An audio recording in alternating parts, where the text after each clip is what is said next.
एक अल्लाह वाले का कब्रिस्तान से गुजर हुआ। कब्रिस्तान से गुजरते हुए उस अल्लाह वाले ने देखा एक कब्र खोदने वाला कब्रिस्तान के अंदर कब्र खोद रहा है। ये जो आज मॉडर्निटी की बात करते हैं ना, सुन ले तवज्जो से। अमीरी गरीबी जिनके दिमागों में घर कर चुकी है, दौलत का नशा जिनको चढ़ा हुआ है, वो सुने तवज्जो के साथ। और वो औरतें भी सुने जिनका हर वक्त दिमाग और उनका ख्याल सिर्फ और सिर्फ दौलत, सिर्फ और सिर्फ मालदारी, सिर्फ सरमाया, सिर्फ उनके लिए जेवरात हों, उनके पास वो चीज हो जो किसी और के पास ना हो, उनके पास वो कपड़े हो जो किसी और के पास ना हो। वो गरीबों को कीमती कपड़े पहनकर दिखाती हैं और उनको चढ़ाती हैं और उनको एहसासे कमतरी में मुलव्विस करती हैं। वो सुने तवज्जो के साथ। अल्लाह वाले का कब्रिस्तान से गुजर हुआ, देखा एक कब्र खोदने वाला कब्र खोद रहा है, इधर कब्र खोद रहा है और साथ साथ अल्लाह अल्लाह की सदाएं बुलंद कर रहा है। अल्लाह अल्लाह की सदाएं बुलंद कर रहा है, अल्लाह का जिक्र भी कर रहा है। अल्लाह अकबर कबीरा। उसके करीब गए, जाकर देखा उसकी आंखों में आंसू भी हैं और अल्लाह का जिक्र भी कर रहा है। अल्लाह वाले ने जाकर उससे पूछा, तेरी आंखों में आंसू किस लिए हैं? अल्लाह का जिक्र करते हुए कब्रें तैयार कर रहा है, कब्रें खोद रहा है। कहने लगा, ए अल्लाह वाले, मेरे साथ एक अजीब वाकया हुआ। मैं बड़ा गुनाहगार था, शराबी था। मेरा काम है कब्रिस्तान में कब्रें खोदना। 1000 में लिया करता था एक कब्र की कीमत। मैं कब्र की कीमत लिया करता था और अपने उस पैसे से शराबें पिया करता था। मैं उस पैसे से जो है नशा किया करता था। लेकिन मेरी जिंदगी में एक दिन इनकलाब आ गया। एक दिन ऐसा इनकलाब आया, वो दिन मेरी जिंदगी को बदल गया। उस दिन ने मेरी जिंदगी को बदल कर रख दिया। अल्लाह अकबर कबीरा। उस अल्लाह वाले ने कहा था, बताओ क्या बात है? उसकी आंखें भीगी हुई हैं। कहने लगा, हुजूर, एक रोज मैंने 3 कब्रें तैयार की। 3 कब्रें मैंने खोदी, 3 कब्रें तैयार की। 1000 कीमत है कब्र की। मैंने सोचा 3000 का आज मैंने काम कर लिया, कब्रें तैयार कर ली हैं। मैं जरा सा थक गया था, मैं थक कर जरा बैठ गया, सुस्ताने लगा, आराम करने लगा। वो कहने लगा, जब मैं बैठ गया, इधर मैं आराम कर रहा हूं, मैंने क्या देखा? आसमान से फरिश्तों की एक टोली इसी कब्रिस्तान में आई। चंद फरिश्ते आए, उन फरिश्तों का एक सरदार भी है। उन फरिश्तों का, उस टोली का, उस फरिश्तों के गिरोह का एक सरदार है। अल्लाह अकबर कबीरा। पहली कब्र के पास में वो खड़े हुए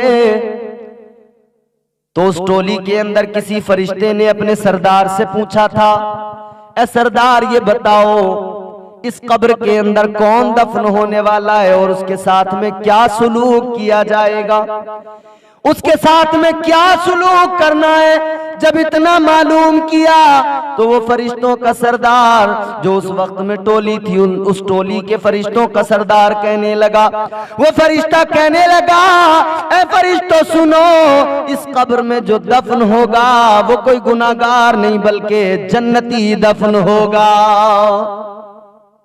ये जन्नती की कब्र है।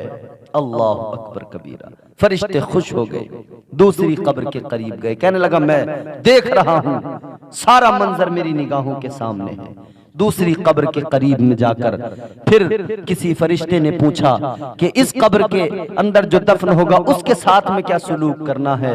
तो फिर जवाब दिया, ये जो कब्र है, इस कब्र में जो मुर्दा दफन होगा वो भी अल्लाह का प्यारा होगा, वो भी जन्नती होगा, जन्नती की कब्र है। लेकिन जब वो फरिश्ते तीसरी कब्र के पास आए, फिर किसी ने मालूम किया, फरिश्ते ने पूछा, ऐ सरदार, इस कब्र में जो दफन होगा ये बता दीजिए उसके साथ में क्या सुलूक करना है? वो फरिश्तों का सरदार कहने लगा, इस कब्र में जो दफन होगा उसके साथ में पहला सुलूक ये होगा कि कब्र को इतना तंग कर दिया जाए कि दोनों कब्र की दीवारों को मिला दिया जाए ताकि उसकी पसलियां इधर की इधर और इधर की इधर हो जाएं, पसलियों का चूरा चूरा हो जाए।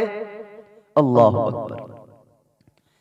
कहता है, जैसे मैंने इतना सुना मैं लरज गया, मेरा दिल कांप गया। मैं बैठा हुआ सारा मंजर देख रहा हूं। मैं घबरा गया, मेरी आंखें भीग गईं अल्लाह के खौफ से। कहता है फरिश्ते तो चले गए, लेकिन थोड़ी देर के बाद में 7 लोग एक मुर्दे को लेकर आए। 7 लोग एक मुर्दे को लेकर आए। आने के बाद में मुझसे कहने लगे कब्र की कीमत बता। मैंने बता दिया 1000। उन्होंने मुझे दिए 1000 और देने के बाद में उन्होंने नमाज जनाजा के लिए सफ़े बनाई। मैं भी उस मैयत की नमाज जनाजा में खड़ा हो गया। मैंने भी नमाज जनाजा पढ़ी, नमाज जनाजा हुई, उसको दफन कर दिया गया। 7 लोग सिर्फ 7 आए थे। तो जब वो जाने लगे, मैंने एक जाने वाले का हाथ पकड़ा और उससे मैंने कहा ऐ खुदा के बंदे ये बता जिसको तुमने लाकर दफन किया है कौन है? क्या तेरा रिश्तेदार है? क्या तेरे घर से कोई है? तेरा भाई है, तेरा बाप है, तेरा बेटा है, कौन है? कहने लगा न मेरा भाई है, न बेटा है, न बाप है, न कोई रिश्तेदार है। कहा फिर कौन है? का ये हमारी बस्ती का सबसे गरीब आदमी है, सबसे गरीब इंसान है।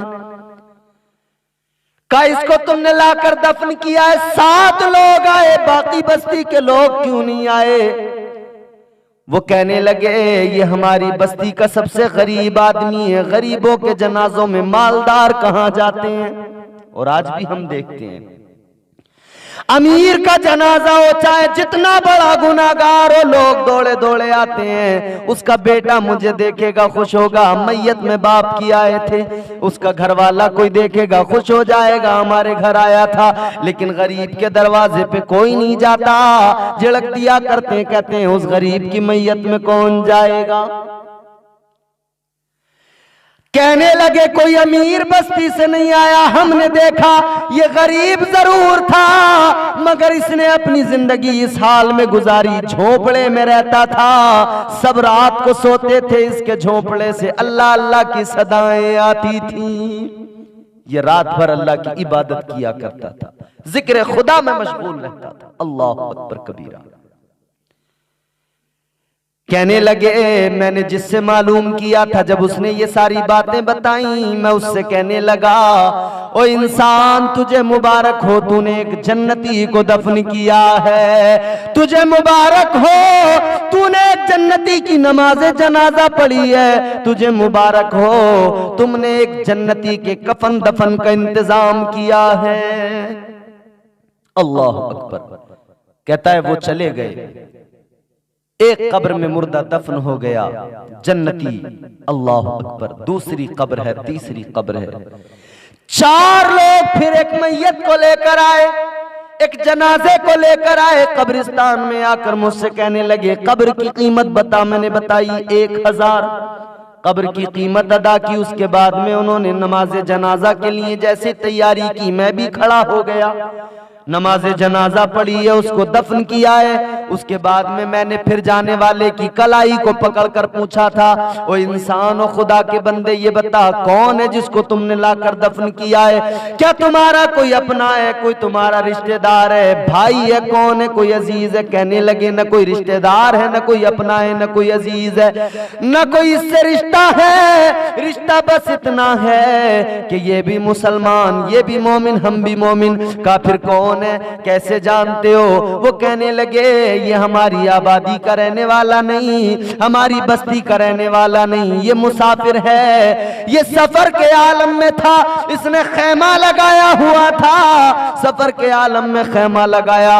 मगर हमने देखा था रात रात भर, हमने देखा था दिन में भी रात में भी, इसने खैमा तो लगाया था मगर इसके खैमे से अल्लाह अकबर की सदाएं आया करती थी, अजान की सदाएं बुलंद हुआ करती थी, नमाजें पढ़ा करता था। इसका इंतकाल हो गया, कोई नहीं आ रहा था, कोई मालदार करीब नहीं आ रहा था। हम 4 लोग आगे बढ़े, हमने कफन दफन का इंतजाम किया, लाकर हमने इसको दफन कर दिया है। वो कहने लगा, मैंने उससे कहा ओ इंसान तुझे मुबारक हो, तूने एक जन्नती को लाकर दफन किया है, तुम चारों ने एक जन्नती के कफन दफन का इंतजाम किया है और तुम्हारे साथ मैंने भी जन्नती की नमाज जनाजा पढ़ी। अल्लाह अकबर। एक कब्र बाकी रह गई।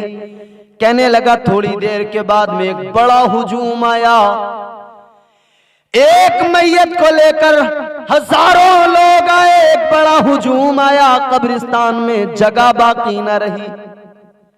आकर मुझसे कहने लगे, ओ कब्र खोदने वाले, इस कब्र की कीमत बता। मैंने बताया 1000। मेरे मुंह पर उन्होंने 1000 मारे और कहने लगे दूर हट जा, दूर हो जा। मैं सारा मंजर देख रहा हूं। उन्होंने नमाज जनाजा भी पढ़ी, उसके बाद में उस मैयत को कब्र में उतार दिया, मिट्टी भी डाल दी। अब वो जब जाने लगे तो मैंने फिर किसी एक को पकड़ा, उससे पूछा, ए इंसान ये बता, खुदा के बंदे ये बता, ये मरने वाला कौन है जिसके जनाजे में हजारों की तादाद में लोग आए हैं? ये मरने वाला आखिर कौन है? इंसानों का हुजूम इसे यहाँ कब्र में दफनाने आया है। अल्लाह अकबर कबीरा।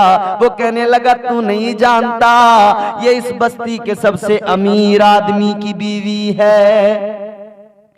इस बस्ती के सबसे अमीर आदमी की बीवी को लाकर दफन किया गया है। सबसे मालदार की बीवी है, इसलिए ये सारे लोग आए हैं, इसलिए ये सारा हुजूम है। दूर दूर से लोग जमा होकर आए कि फला मालदार की बीवी को दफन करना है। अल्लाह अकबर। उसकी आंखों में आंसू आ गए। कहने लगा मेरी आंखें भीग गई। मैंने कहा कि मेरे भाई जिसको लाकर तुम लोगों ने अभी दफन किया है, मैंने सारा मंजर देखा है। फरिश्ते आए थे और उन्होंने कहा था इस कब्र में जो दफन होगा वो बड़ा गुनहगार, अल्लाह का नापसंदीदा, उसके साथ सलूक ये होगा कि उसकी कब्र को मिला दिया जाएगा। दोनों दीवारें कब्र की मिला दी जाएंगी। कहने लगा मैंने उससे मालूम किया, ओ खुदा के बंदे बस इतना बता दे इसका अमल क्या था जिसकी वजह से इसको ये अजाब दिया जाएगा। वो कहने लगा भाई तू पूछता है तो चल जरा एक तरफ आ जा, मैं तुझे अलग में बताए देता हूं। ये है तो बड़े मालदार की बीवी, मगर इसका सबसे बुरा अमल ये था, ये गरीबों को झिड़कियां दिया करती थी, ये गरीबों को धुतकारा करती थी, उन्हें झिड़कियां दिया करती थी। इसके दरवाजे पे अगर कोई गरीब आ गया, महल्ले की गरीब औरतें महफिल सजा के आती थी, हमारे घर में महफिलें चली आना, ये उन्हें मारा करती थी, तमाचे, कहती थी तुम गरीबों के यहाँ मैं आऊंगी, तुम्हारे यहाँ वहां गंदी जगह पर मैं आकर बैठूंगी, मेरा स्टेटस नहीं है। ये स्टेटस की बातें करती थी। आज भी स्टेटस की बातें होती हैं, नहीं हमारा ये स्टेटस नहीं है। का ये गरीबों पर जुल्म किया करती थी। अगर किसी ने बाजार में हाथ फैला दिया, इसके आगे रास्ते में हाथ फैला दिया, अगर किसी ने सवाल कर लिया, अगर किसी ने इसके आगे हाथ फैलाया तुम बड़े अमीर हो मदद कर दो, ये उसको तमाचे मारती थी, उसको झिड़कियां दिया करती थी, कहती थी तुम्हारी औकात क्या है जो मेरे सामने तुमने हाथ फैला दिया, मैं तुम जैसों के गंदे हाथों में अपने हाथ से कुछ रखूंगी, तुमने सोच कैसे लिया। गरीबों को झिड़कियां देती थी।